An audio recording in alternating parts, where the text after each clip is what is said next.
শুভ সকাল বন্ধুরা। আমি কাজল কিচেন্স থেকে কাজল আরেকবার চলে এসেছি।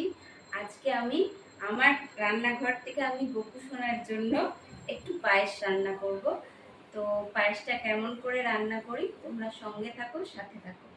এখানে দেখো আমি 2 প্যাকেট দুধ নিয়ে নিয়েছি, কাজু, কিশমিশ, এলাচ, তেজপাতা আর একটুখানি ঘিও লাগবে। এই চালটাকে একটু মাখিয়ে নেব, এই চিনি আর জল। আর এই দেখো আমার সে কড়াই বসিয়ে দিয়েছি। তো দুধের প্যাকেটটা কেটে কড়াইয়ের মধ্যে দিয়ে তারপরে আমি ফিরে আসছি। কড়াইতে দুধের প্যাকেটটা ঢেলে দিয়েছি, 2 প্যাকেট দুধই। আর এবার দুধের মধ্যে আমি এই যে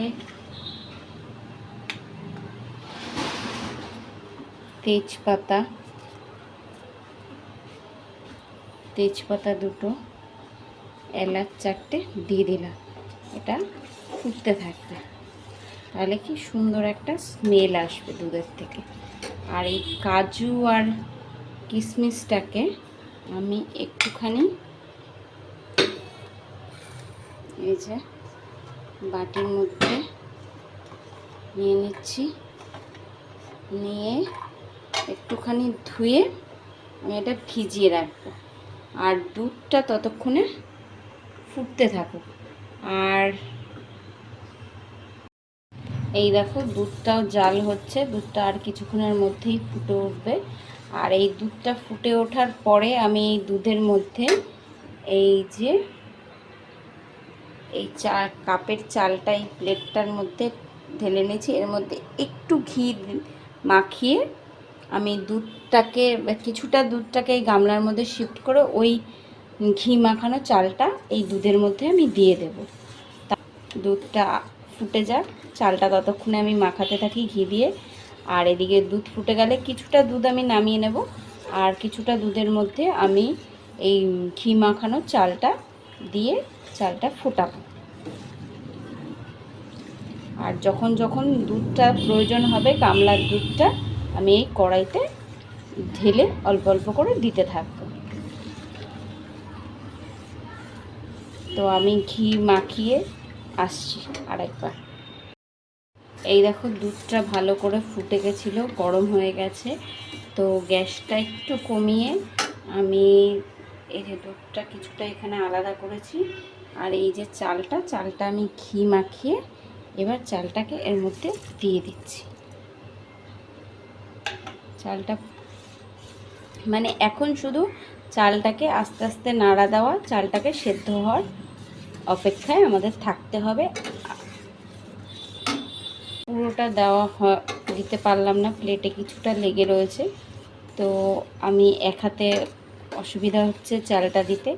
আমি চালটা দিয়ে কিছুক্ষণ গ্যাসটা কমিয়ে রেখে মানে পায়েসটা কিছুটা চালটা কিছুটা সেদ্ধ হতে থাকুক, আমি তারপরে আবার আসছি, তোমাদের পরে আবার দেখাচ্ছি।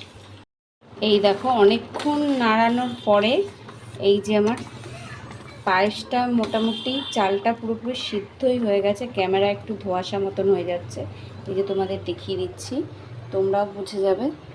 চালটা এরকম হাত দিয়ে ধরবে পুরো মিশে যাচ্ছে, চালের মধ্যে কোনো দানা থাকছে না।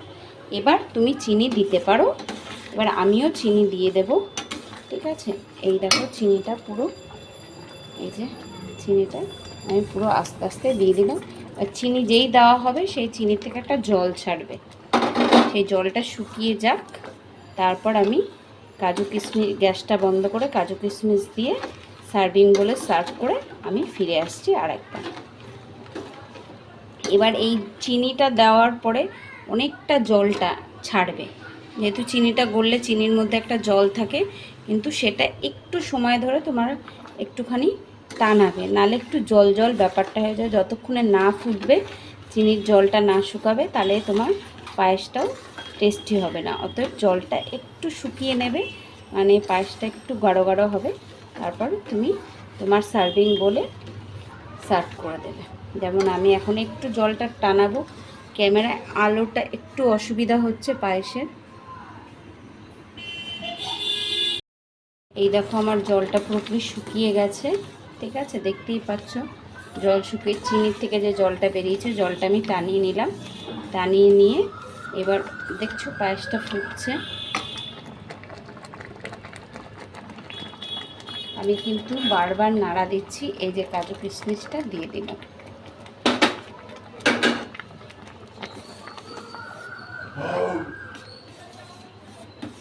দিয়ে এই গ্যাসটা বন্ধ করে দেব। এই দেখো বন্ধুরা, আমি সার্ভিং বলে সার্ভ করে দিয়েছি। এই যে আমার গোপুসোনার পায়েস রেডি। এটা গোপুসোনার ফ্রেন্ডের যাবে। আর এই যে গোপুসোনা, আমি গোপুসোনাকে একটু ভোগ লাগিয়ে তারপরে শেষ করছি। এই দেখো বন্ধুরা আমার গোপুসোনা। আর এই গোপুসোনার জন্য আর এই ঠাকুরদের জন্যই আমি এই ভোগ নিবেদন করলাম পায়েস। এই আমার গোপুসোনা, এই আমার ঠাকুরের সংসার।